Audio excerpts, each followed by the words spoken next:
The Waisman Wellness Inclusion Nursing Program is a program that is in the community for individuals who have primarily IDD, a few people with traumatic brain injury as well.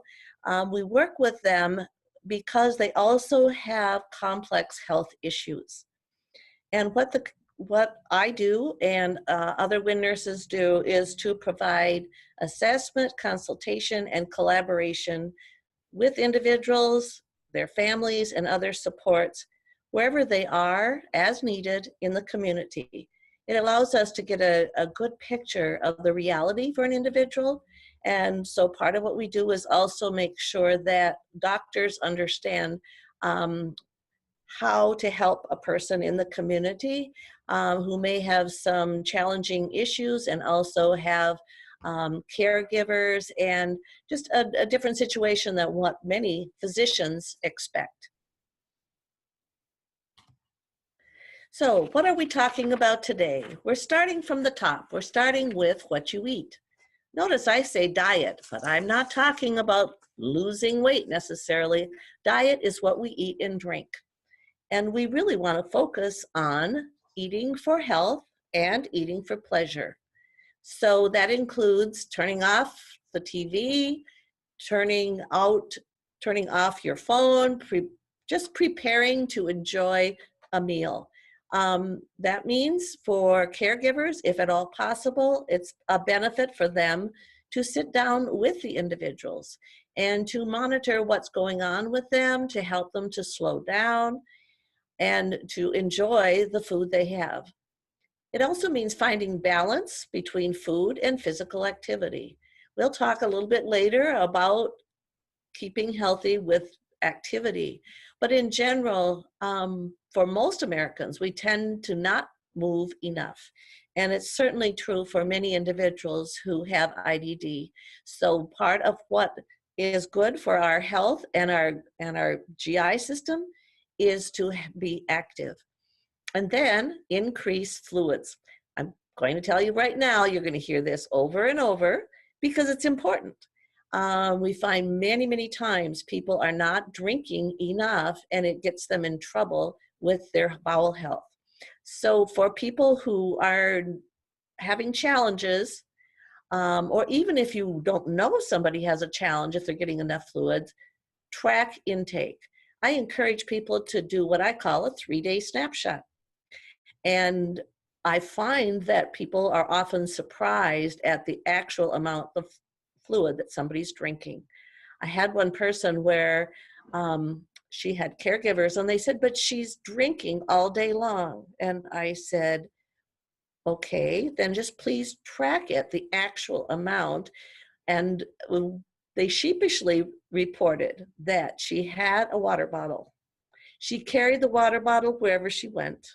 She put her mouth on the little straw part that stuck out, but she didn't drink. So when they actually measured, they found that her water bottle had maybe a fourth of it gone every day, which was not nearly enough fluid to help her have a healthy gut from top to bottom. Meet minimum requirements. In general, we're talking about 8-ounce glasses a day, or a half a gallon, or if you want to think of a 2-liter soda bottle, those are all measures of what is adequate for most people. I'm not saying you should drink 2 liters of soda. I'm saying you need that much fluid a day. We're going to give you a little idea of just how to make it easy. What helps to eat healthily? Focus on fruit. Isn't that a pretty combination? Go lean with protein and vary your vegetables.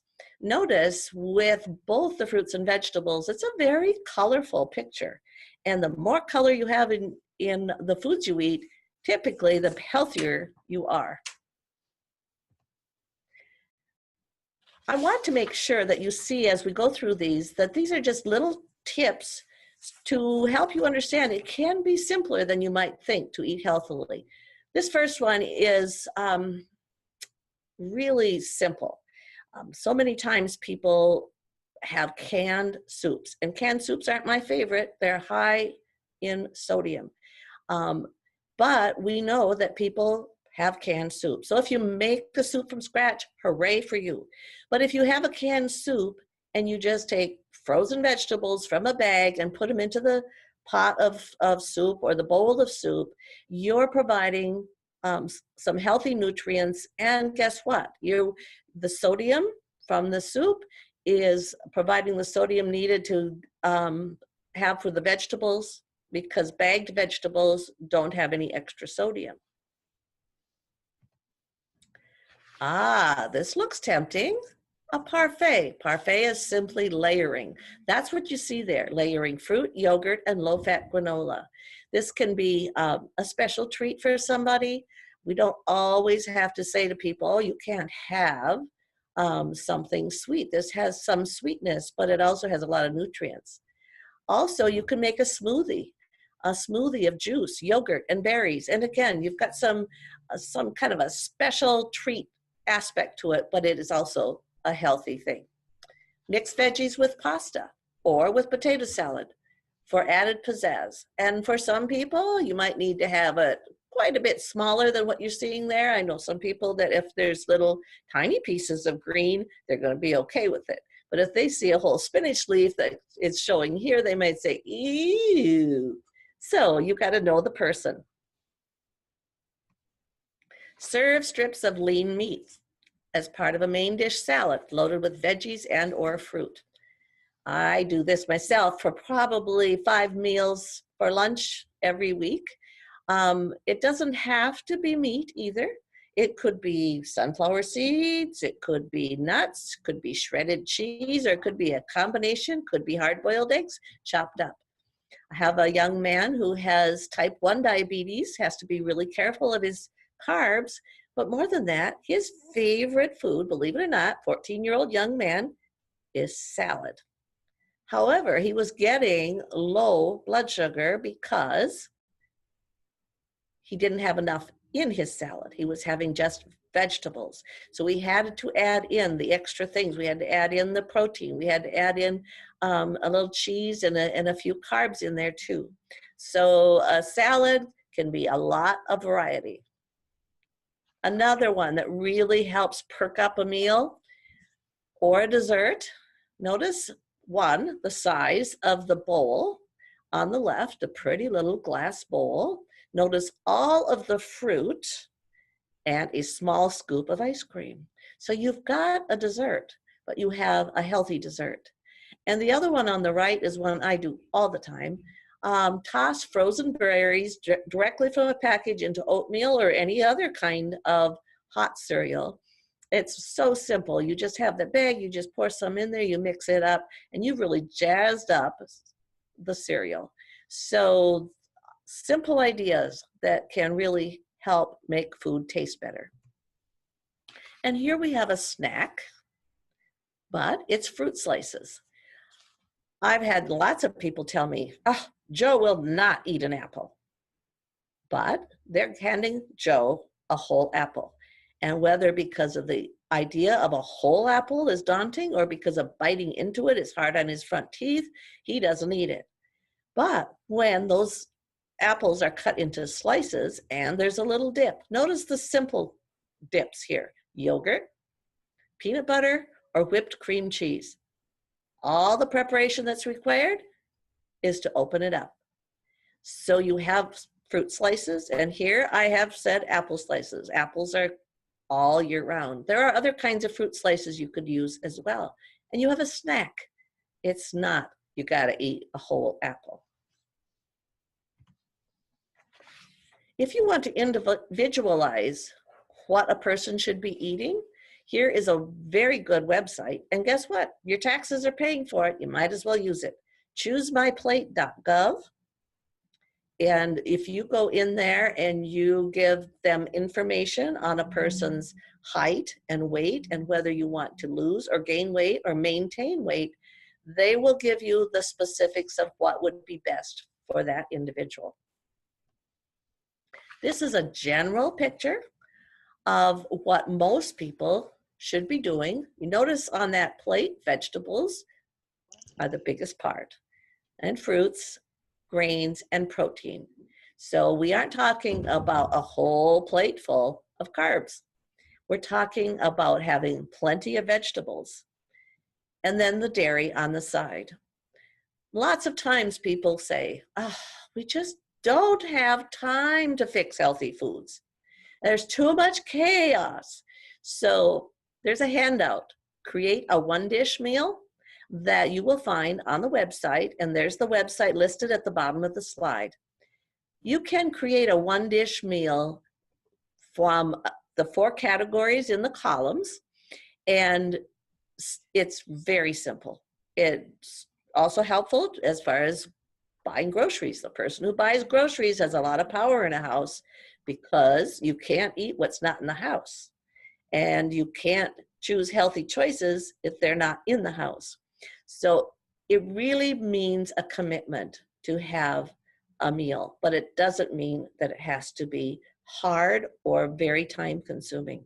And for homes where we have multiple caregivers, I really encourage finding a person who likes to cook and asking if that person would be a designated person to prepare some meals and then freeze some portions, because many times that will simplify things for other days, and you don't always have to take out the cheap old pizza and pop it into the oven, which we know is lacking in nutrients. I wanted to include this slide because it's sort of shocking. 100 calories per day can add to 10 pounds of weight gain per year. And 100 calories, for your own information and thought about that, is about equal to a slice of bread, a typical slice of bread, not some super duper slice of bread, and not with butter and jelly on it either. A plain slice of bread. 100 calories extra per day, 10 pounds weight gain a year. There's just a lot of times where we can't figure out, why is somebody continuing to gain weight? And so it means, again, I encourage a 3-day snapshot. Figure out what a person is actually eating, and then see if you can figure out, there's lots of websites, again, about what calories are in different things. And if you're having processed foods, and we'll get there, there's labels that tell you the calories.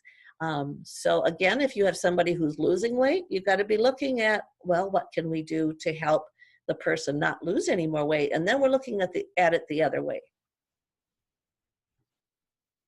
Here is something that is an eye-opener. It used to be when you went out to eat, that portions were much smaller. Look at that. 30 years ago, the French fries were in a small little bag versus today. And what do you think the calorie difference is? 400 calories. So what do we do today when we get a big container or a big serving of something? Well, it means planning ahead. So maybe you're eating with somebody else and you split the French fries. It does not mean, or maybe you throw some out. We kind of feel compelled that we've got to eat the whole thing, but look at the challenge if we do that. So portion sizes. What are the typical portion sizes that are recommended? For many of us, we've heard that 3 ounces of cooked meat is equal to a deck of cards, and here we have a good representation of that. But that's probably not what people eat, especially if they go to a restaurant. So maybe you want that 16-ounce steak that covers the whole plate. So you're having a lot of portions. It's not just one portion of meat. What about the containers we use when we're in the home? The everyday containers. It's super important for all of us to match the dish to the portion size. So you have a big glass and a very small glass.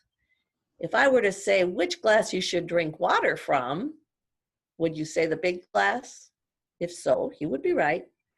The small glass, if you're going to have juice or something else that would be high calorie and a treat, you would want to use the small glass. But if you took the big glass and put fruit juice in the bottom fourth of the glass, most people are going to be very disappointed. The next one are the plates. I love this picture because it's the same amount of food on both plates.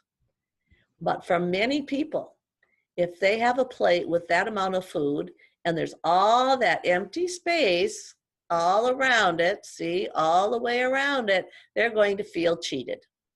If you give them the smaller plate, it looks like a full meal, which it is, but it looks like a full meal.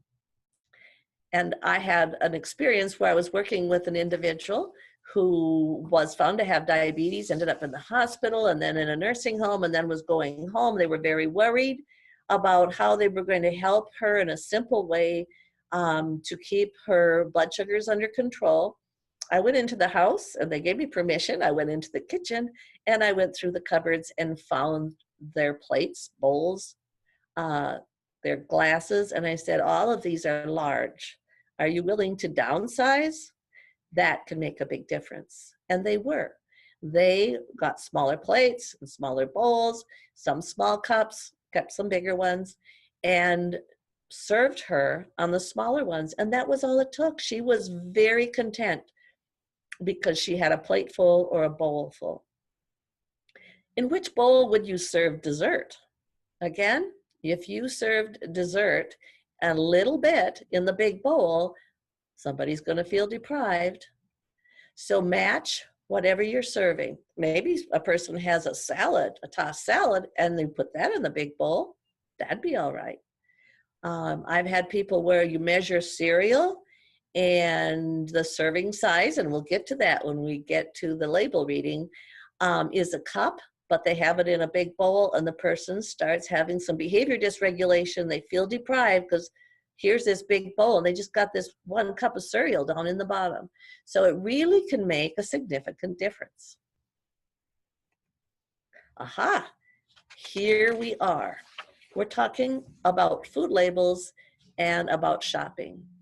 So you see this food label, it gives lots of information.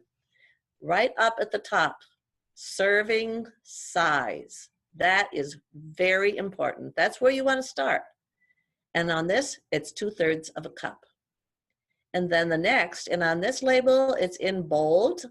More of the newer labels are in bold, 230 calories. And then you see total fat and carbs, cholesterol, sodium, so on, protein. We need to be very careful though, that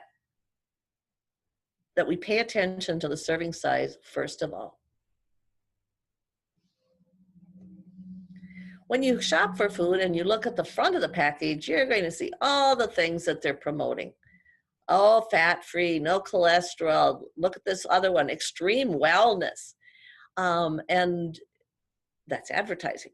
So remember, it's advertising. Then look at the ingredient list if you want to, and you can be maybe a little shocked and horrified because here's all of these long words that are kind of difficult to understand. The first ingredient is the primary ingredient, so there you have the whole grain oat, but there's sure a lot of other stuff in there too. When you have a label, and I would love it if you take a label and look at it, and think about the application of it to what you're wanting to eat. So how many servings are you actually eating? There are some kinds of things that you think, why in the world would they say that much is a serving? Granola, for instance, often it's a 1/3 cup. And you put a 1/3 cup of granola into a bowl, and most people are going to say that's not enough. So anytime you have more than one serving, you have to multiply the calories, you have to multiply the fat and all of those things to know the actual amount that you're getting. Compare the nutrients with the calories. So that's an important thing. So whether it's somebody who's needing to be monitoring for weight gain, you want to have the nutrients with the least calories. Or perhaps you have somebody who is too thin And then you want to look for the food that has the nutrients and extra calories.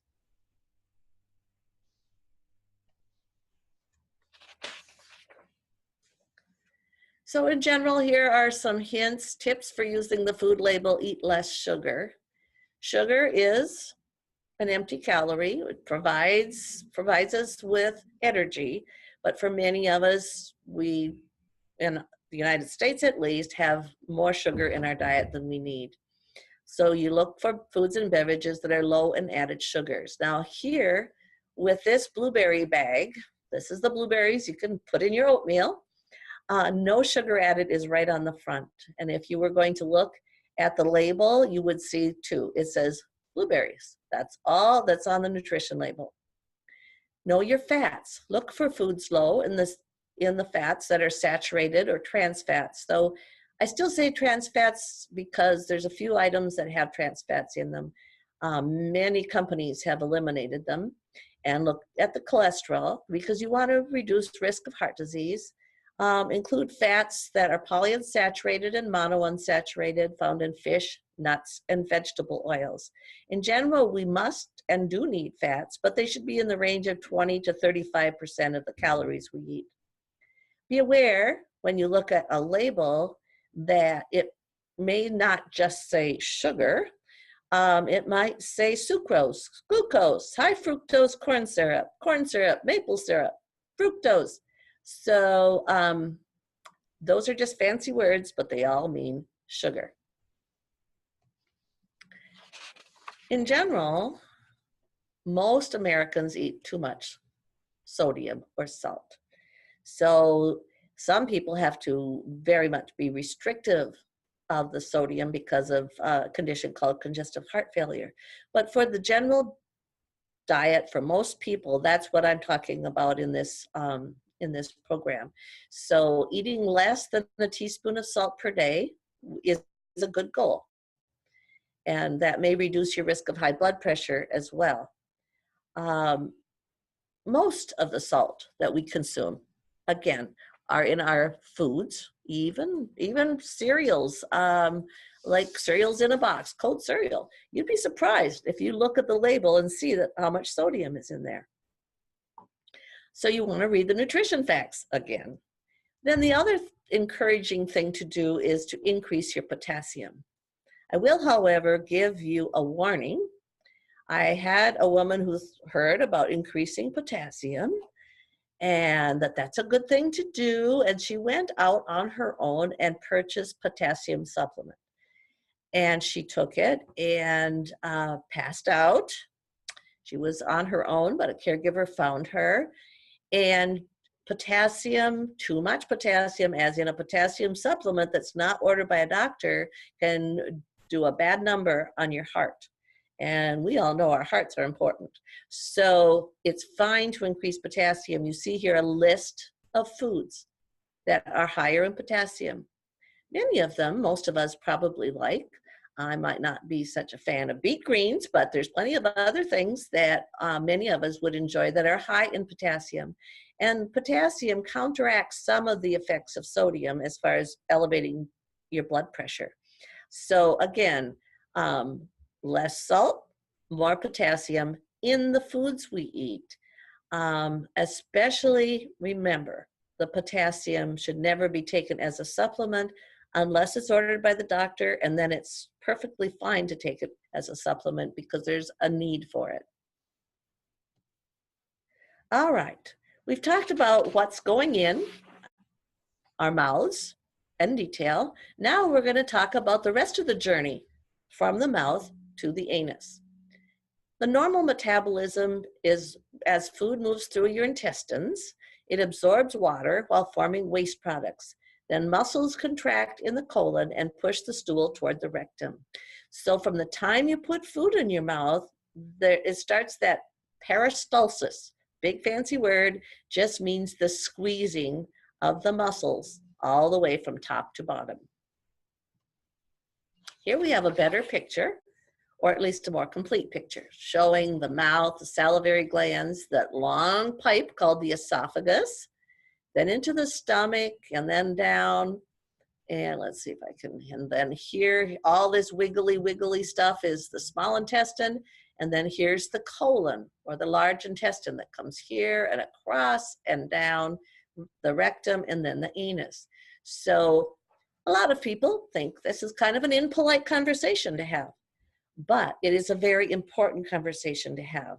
I know when I worked as a nurse in a hospital, and a whole lot of nurses were eating their meal on break at the same time, we're probably the only table that is talking about people's BMs and farts, passing gas. But you know what? That's what nurses do, because it's part of a person's health. So excuse me if I'm not embarrassed talking about it. It's important. Constipation occurs when stool passes through this whole large intestine slowly, and then more and more of the fluid is absorbed out of it. And so the longer it's in the large intestine or colon, the harder the stool is and the drier it is. So how do we define constipation? In general, the passage of hard, dry bowel movements, usually fewer than 3 times a week. And how does it feel? What are the symptoms? Painful bowel movements, feeling bloated or full, uncomfortable, sluggish, and I like this picture because it's a pretty good visual. Constant constipation feels like added weight around my midsection. Just think, if you have someone you care about who is constipated, think of them carrying this full load of bricks. So what else causes constipation? Not enough fiber in your food, not drinking enough liquids. Oh, there we go again. Got to drink enough liquids. And lack of exercise and physical activity. We got some couch potatoes there. They're not doing any work, and their colons are probably not working very well either. Your colon works to expel waste by both muscle contraction and absorbing fluid as the stool is pushed through. So we've got to have the fluids in balance, and we've got to keep moving, and we'll go into that as well, to keep our colon moving. What else causes constipation? Ignoring the urge. This is a really important one. It's important for you and me. For many people, when they're hospitalized, they're embarrassed about feeling the need to have a BM because they have to have a bedpan or assistance to get up to the bathroom. And if they're on bed rest, they're not active. Remember, we were talking about being active. So for people who are in their homes, how many people are not able to have enough time to sit on the toilet to have a bowel movement?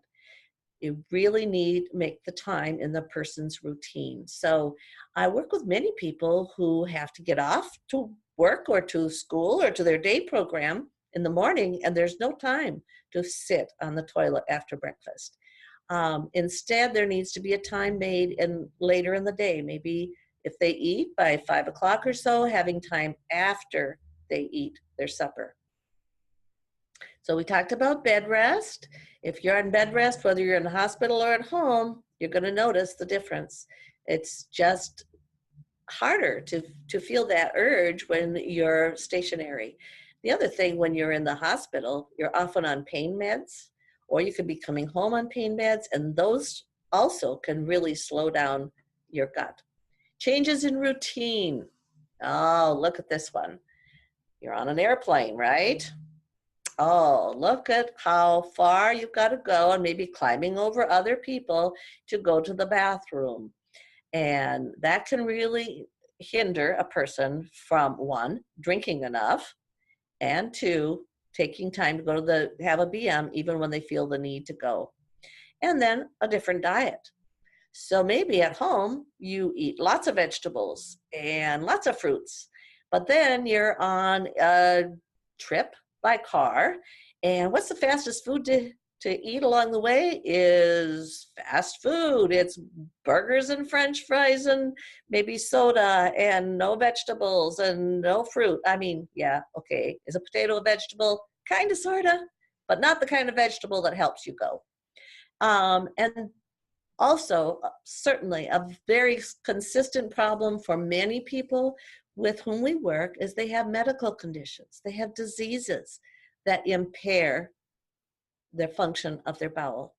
So I can give you a list: irritable bowel syndrome, colitis, cancer, scarring, diabetes, hypothyroidism, meaning your thyroid is not working very well.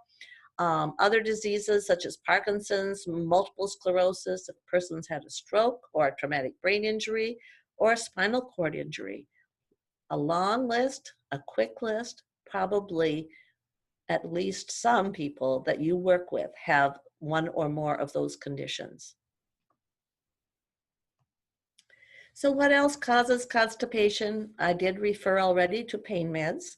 We're talking there about narcotics, so opioids. It can be a combination, a kind of a challenging combination when somebody has had surgery. So you have surgery. When you have surgery and you're under anesthesia, your bowels stop moving completely. That's just what happens with anesthesia. And then afterward, you've got pain because of having surgery. So then they give you pain medication. And then it's hard, very hard, to get everything moving again. So you would expect, and you should expect, if you or a loved one or someone you care for is going to have surgery, they're going to have constipation afterward. It should be explained. Sometimes people, nurses, whoever that are talking, or doctor that are talking to the individual or their caregivers, they sort of quickly go over the fact that there could be some constipation and you might want to have a stool softener, and it doesn't get registered as how much of an issue it can be. And if you have stitches and then you bear down because you're constipated, that's not a good combination either. So you really want to pay attention to that. So what if you're not having surgery? Well, there's a whole list here of things, simple as an iron supplement, very constipating. Diuretics, those are pills that you have to have more urine expelled because you have swelling. And you need to have the diuretic, but it causes you to lose a lot of fluids, so that can be constipating. Everything from calcium channel blockers, antacids, antidepressants, antipsychotics. So we have many people who are on one or maybe five of this, all of this list of meds. And because of that, constipation can become a crisis. Common medications for seizures, Parkinson's disease, and antispasmodic medications. So people, for instance, with cerebral palsy are on antispasmodics to treat muscle spasms. They have to be on those medications, but we have to realize they're going to have the side effect of constipation as a result. All right, what can you do? Well, we'll start with the things that we want to encourage always, which is eat more fiber. So here we have a picture of beans, whole grains, bran cereals, fresh fruits and vegetables, primarily in this picture, but you can see the grains as well. Also, on the website, we will have available to you the top 20 fiber foods, which you see on this slide.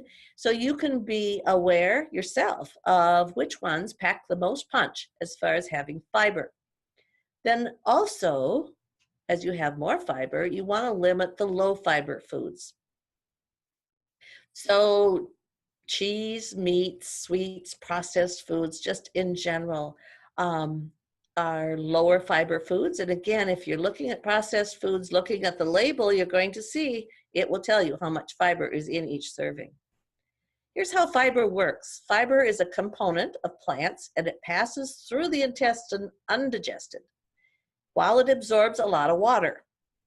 And that helps so that you have softer and bulkier stools.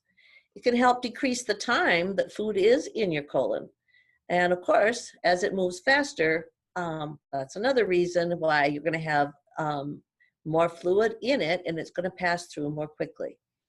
But when the stool's hard and dry, as in when you're not getting enough fiber, or all of those other reasons we talked about, that's when there's straining and a struggle to have a BM.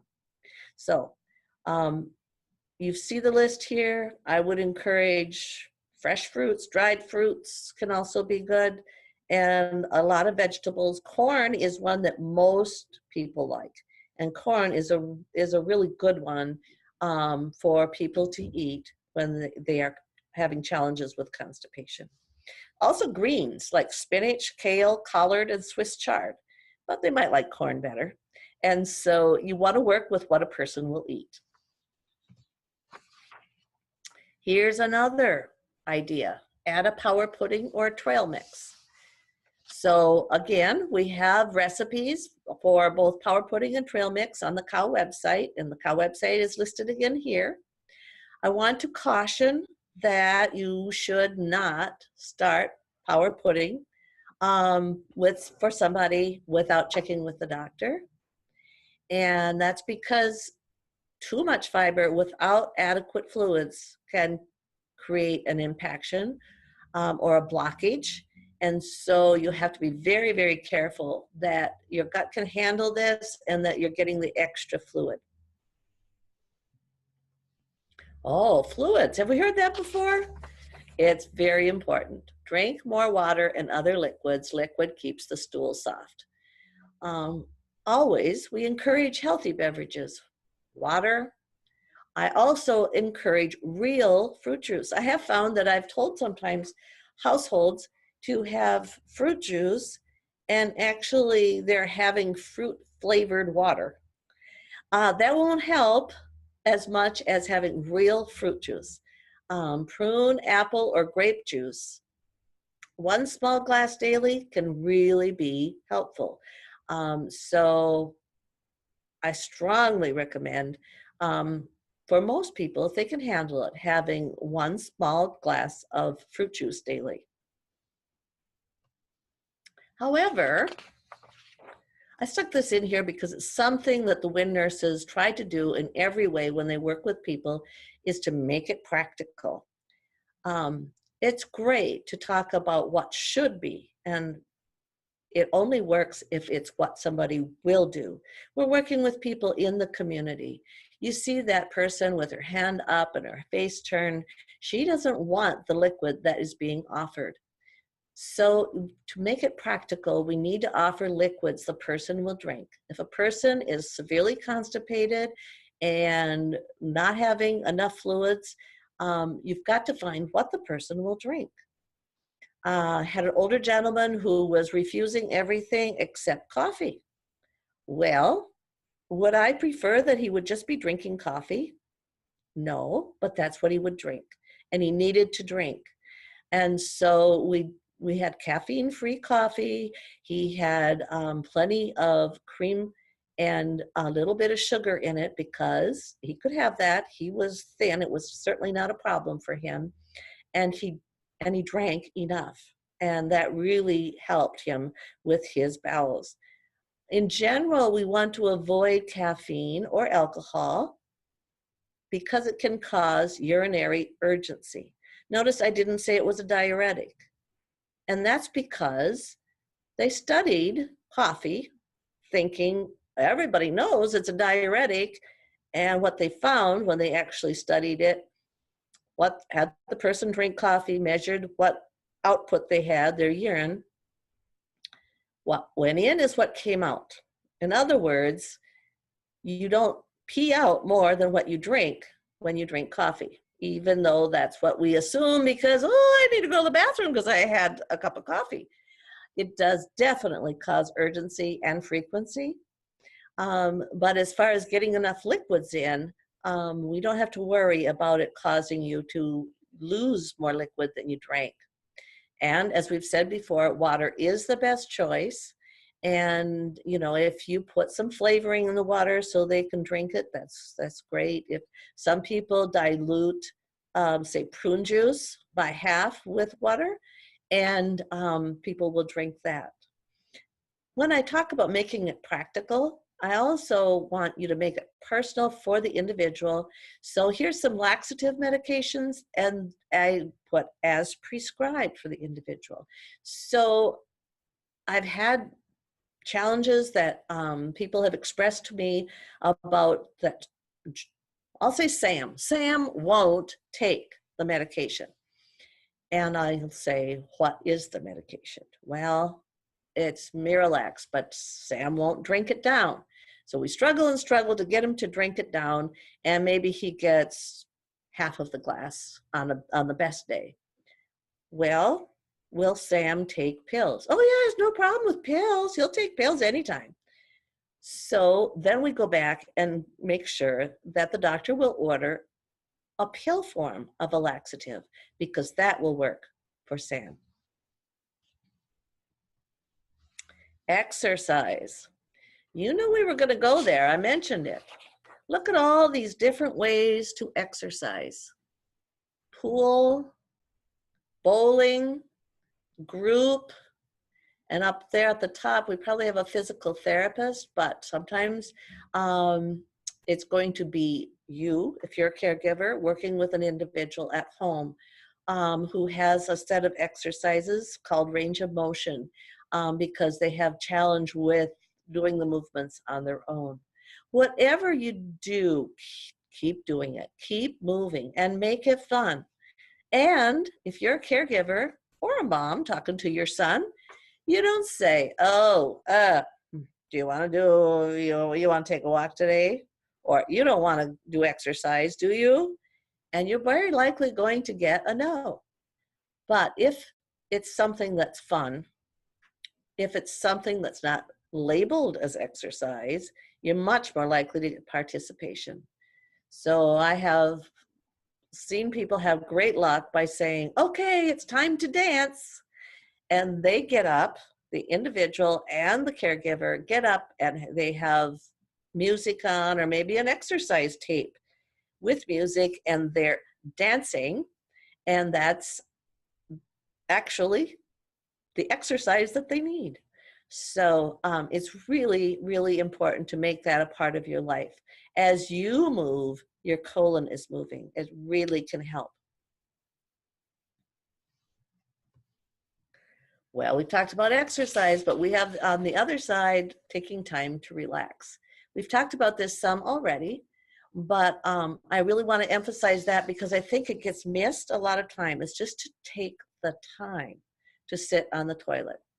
And notice, after a meal. We've already said, when you start eating, you start that peristalsis, and it's most active 20 to 30 minutes after eating. So if we plan for that, we're going to have a better chance of success. But when you look at this picture of the boy, and you see the one that has the green check mark, there's two things that make that really a positive picture.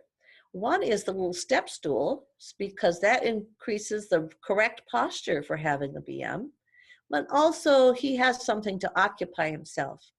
Many times we have problems with individuals who just are too impatient, just are too restless, and they can't sit on the toilet. If they can't go, the minute they sit down, they're up and away. And so for many individuals, it's finding something that the person can relax and do while sitting on the toilet for up to 20 minutes. I would encourage not longer than that, because that is a lot of direct pressure on your sit-upon or your buttocks. So what we have done, as many varieties of things as what works for people, whether it's a puzzle or a book or soft toys or a video.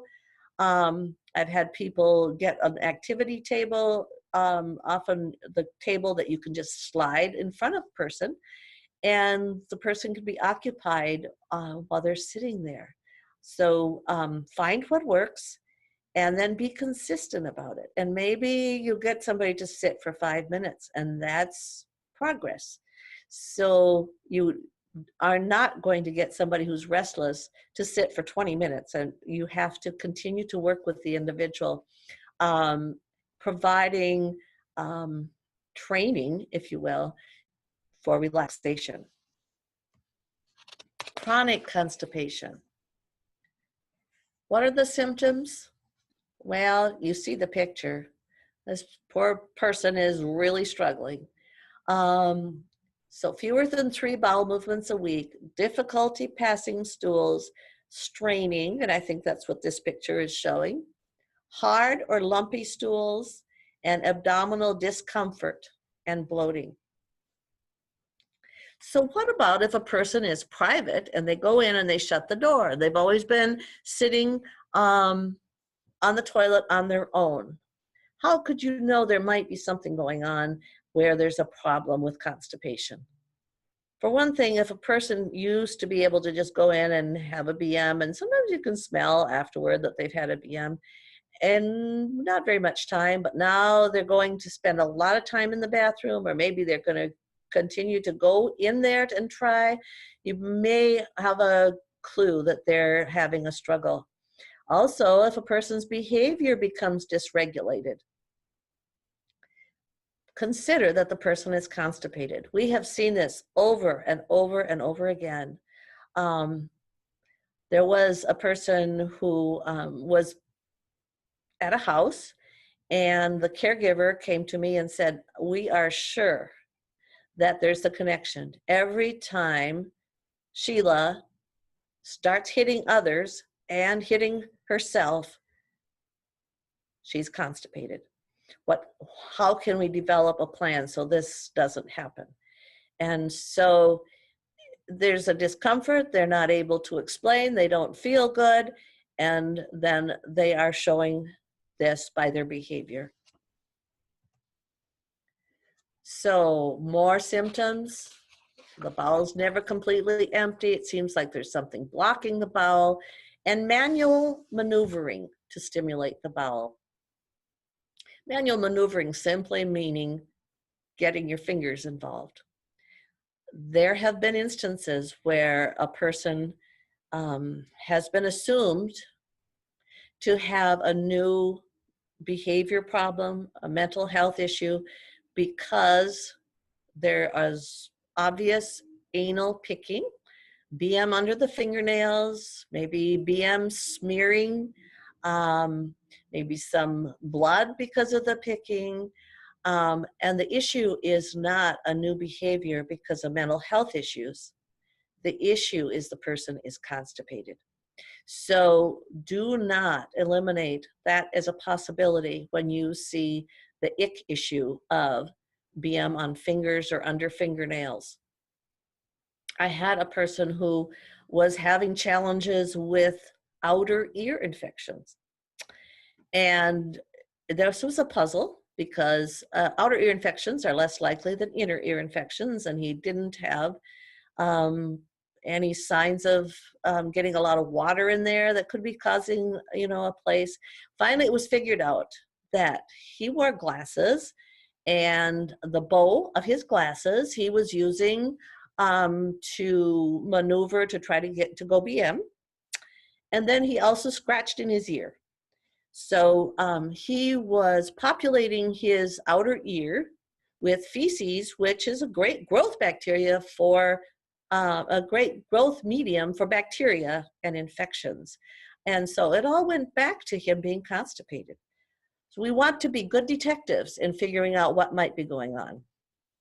Here's a really good picture of, yes, I know I'm a nurse, a good picture of a colon, yeah, but it helps you to see a regular, typical, normal colon, and up here at the top, you see this BM coming through, and here's the anus, this is normal. Now look at this bottom one, and you can see how stretched out the colon is. Over time, as a person has chronic constipation, the colon just gets flabby walls because it's been stretched so often. Think of a water balloon, if you will. So this is far worse than water, though, because it's BM that has stretched it out over a long time.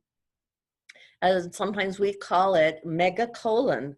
And as a result, then a person has a lot of challenge with getting BM to go through. I had an older gentleman that I worked with who had been in an institution in his younger days, and over time he had severe constipation, and then when he was in the community, they were struggling with it. He reached the point where the colon walls would not squeeze enough to get anything through unless it was very, very loose. It was diarrhea consistency. If it was any thicker than that, everything got backed up. It's called an ileus, where everything stops moving completely. And he had a label of having a chronic ileus. He ended up in the hospital over and over again, where they then had to clean him out, and he had to be restrained, had to have a person sitting right beside him 24 hours a day, until the caregivers understood and followed with me. And we'll go into having a bowel plan, a protocol. And for him, he was on an astounding amount of laxatives that required him to have a basic diarrhea type stool, which is just like it went through the pipe because there was hardly any squeezing. And we would like that never to happen to people. But the more awareness we have of preventing megacolon, preventing impaction, the better the chance that doesn't happen to anybody you know. So here's bowel obstruction. So we have impaction, and then beyond that is obstruction. Here are the signs. And notice nausea, severe vomiting, stomach cramps, watery stool. I want to focus on that because, again, another story. Somebody didn't have a Winn nurse, ended up having a Winn nurse after the fact. But the story went that the person had been constipated, but then there was this watery brown water that came out, and they thought, oh, now he's got diarrhea. They called the doctor, and the doctor ordered Imodium, a medication to stop diarrhea. Well, imagine, he was already had a problem with impaction. Now he got an obstruction, and he ended up in the ER. So look at all of these signs. Be aware it can be lethargy, meaning not moving around, being very inactive, or agitation. Depends on the person, what might be happening. So here's some graphic pictures, and I hope it doesn't make you too disgusted to turn this off, but we want people to understand the danger of a bowel obstruction. So here you have it. So now what? I've had 2 people at least who've had a bowel rupture. So even before they got into the hospital, it got so obstructed that it popped open. So you've got a little spot where it came open, or a big spot that it came open. For one person, it was a smaller spot, and thankfully, because she couldn't endure surgery because of her other complications. So for months, she had a very restricted diet, and she had drain tubes and drain bag, and eventually the small spot healed. For the other person, he had to have the surgery, and they cut out the part. And of course, you have to wash the whole abdomen with lots and lots of antibiotics when you're in surgery, and then you're on antibiotics for a long time afterward, because you can imagine if you've got BM swirling around all through your organs in your abdomen. So even if the person has the obstruction, typically emergency surgery is required. And if possible, they would like to reattach the bowel. So they cut out the part where the obstruction was, and they reattach the 2 ends. That's wonderful if that can happen. A person can still have regular bowel movements through their anus. They still are going to have to be really careful, because where those 2 sides are attached, there will be some scarring, and that area is vulnerable, or likely possible, to not squeeze as much, not stretch as much. And therefore, if you have too thick stool, it can get stuck right there. Or a person may not be able to have a reattachment. Here we have a picture of a colostomy. And again, a person can live and a person can have quality of life if they have to have a colostomy. But it complicates life, and it complicates life for those people who may be taking care of or helping an individual.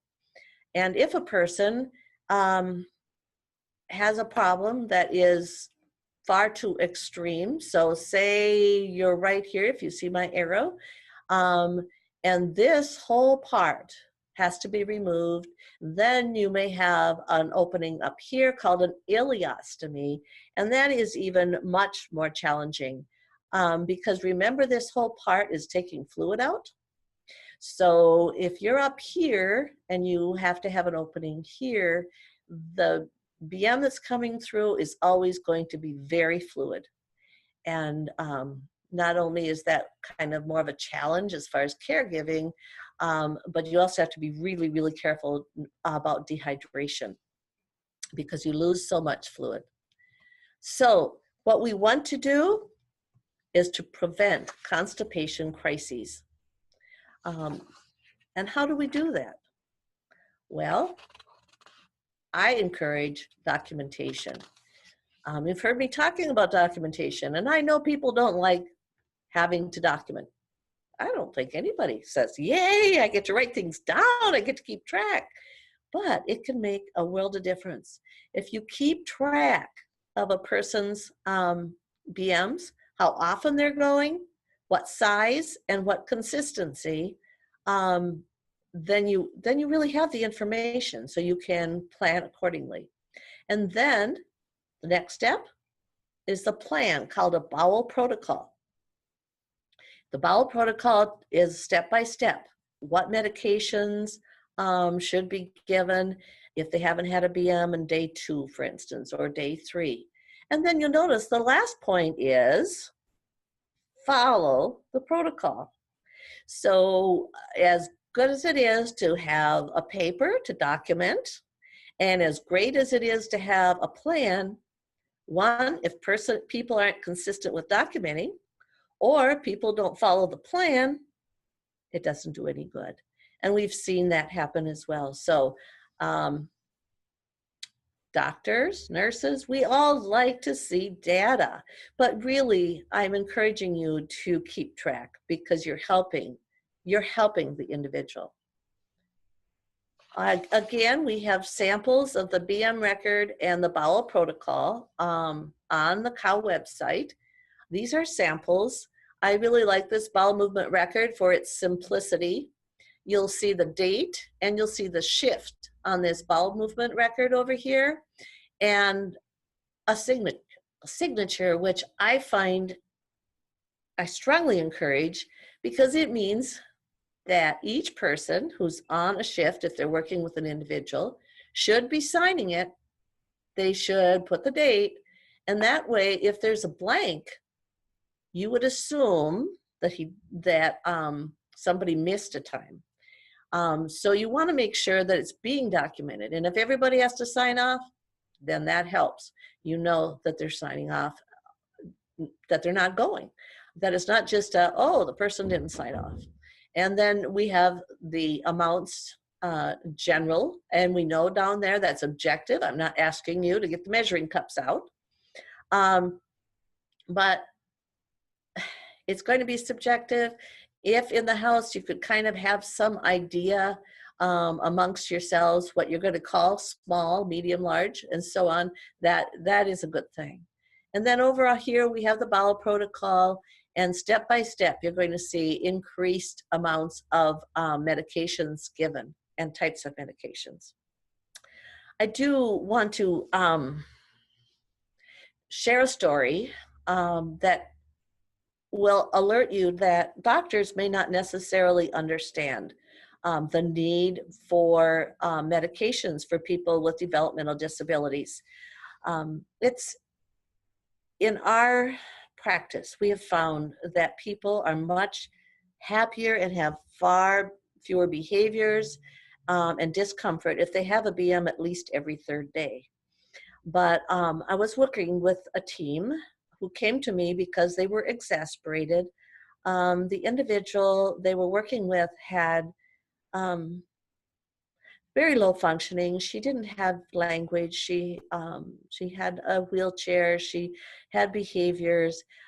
She also didn't have a BM more than every 10 to 12 days. And when she did, she had it when she was in her bed. There was a lot of moaning and crying, and then she would have an amazingly large ball of hard stool. Honestly, it reminded me of the bowling balls that they have in Canada. The size, about yay big, and just about as hard as a bowling ball.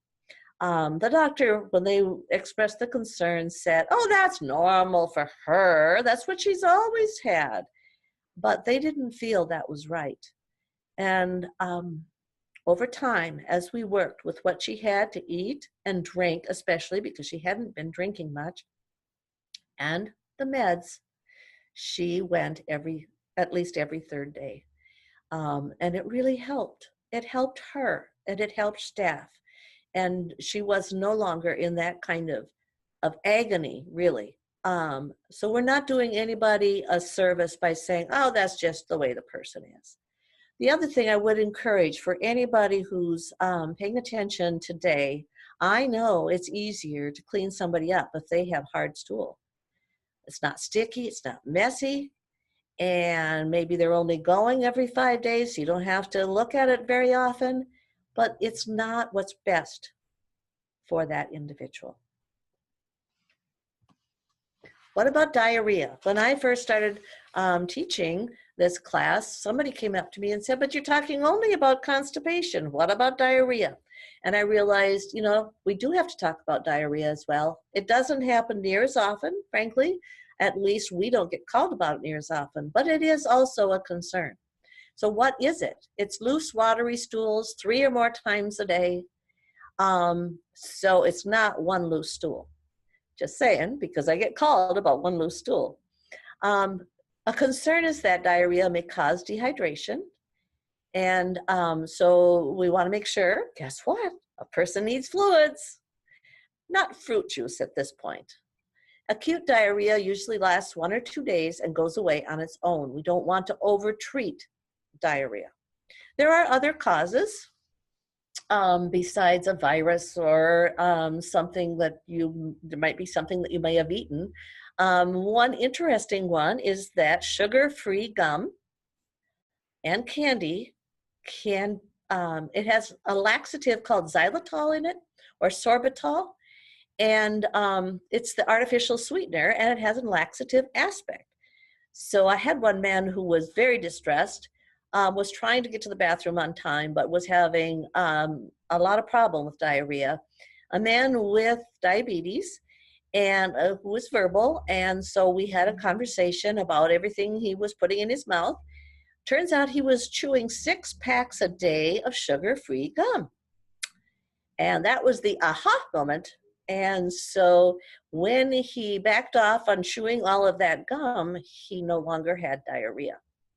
So we do need to be detectives for possible causes of diarrhea. One of the more common ones is if somebody is put on an antibiotic and the side effect may be diarrhea. Food poisoning may also be a cause. So chronic diarrhea is diarrhea that lasts at least 4 weeks. It could be continuous, or it may come and go. It may indicate a chronic disease such as colitis, celiac disease. You might have a problem with a lactose intolerance or even a gluten sensitivity. A person might have an irritable bowel syndrome where they go back and forth between diarrhea and constipation. So if there is chronic diarrhea, I would encourage that a GI specialist be seen. There's probably going to need to be testing, stool cultures, a colonoscopy, other kinds of testing to see what's going on. If you have chronic diarrhea, what can you do? Document. Oh, you love that word, right? But if you document, especially if somebody's having diarrhea off and on, intermittent diarrhea. If you document what kinds of foods were eaten each time within 24 hours of the diarrhea, you can often find out if there's a food sensitivity causing it. Encourage more fluids, no surprise there. Avoid fruit juices, and other foods that might trigger diarrhea. And then add foods containing probiotics or take a probiotic supplement. Some of you may be familiar with what's called a BRAT diet. So that's common sense, ripe bananas, white rice, applesauce, tea, and toast. So tea, we're talking black tea. And that's a warning if you have constipation. Black tea or regular tea can be a significant problem for people having constipation because it can slow down your gut. But if you have diarrhea, it's a good choice. Black tea with honey is a good choice. I would be careful about adding lemon because, again, that's a fruit. Okay, here we have, I'm sure what you're just waiting to see, pictures of BM. Now, if you had come to a class where I was in person, I would also have actual candy that resembles all of these, which was sometimes a hit and sometimes, ew. So just saying. But looking at these, I have one house that actually has this picture on the front of their documentation. And then on the back side, they write down which type of BM a person had, which really is a good idea. So you can see for yourself from type 1, which is an indication of constipation, hard little turds, common usage. And then all the way through, look at type 7, because that's watery. Notice I didn't call it diarrhea, because if it's entirely liquid and a person's been constipated for days, more than likely it's a bad sign. It's a sign of some liquid sneaking around a hard stool, an impaction. And so then that's an even more of a warning that something needs to be done. But if a person has been having regular bowel movements every day, every other day, and all of a sudden they're having liquid stool, you can be pretty sure it's diarrhea. I want you to pay close attention to type 8 and type 9.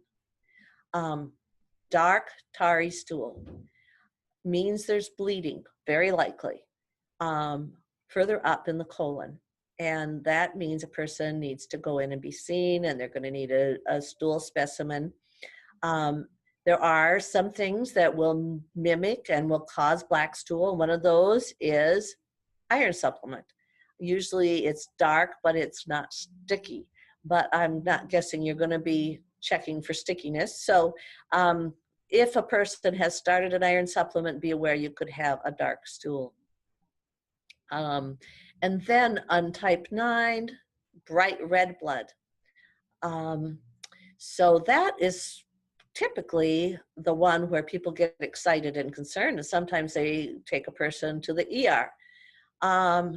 I don't want it ignored, but it doesn't need to mean that you have to take somebody to the ER. It does mean that you need to check to see if a person has hemorrhoids, because hemorrhoids, which are like little varicose veins that kind of stick out of the anus, can bleed. And sometimes they're tucked inside the anus and you don't see them, but they can bleed. And while that's painful and needs to be dealt with, it's not an emergency. But it could be bleeding from a little further up as well. So for either the dark tarry stool or the bright red blood, a person needs to be seen by a doctor within the next few days. It should not be ignored. Don't expect the next person to deal with it. Make sure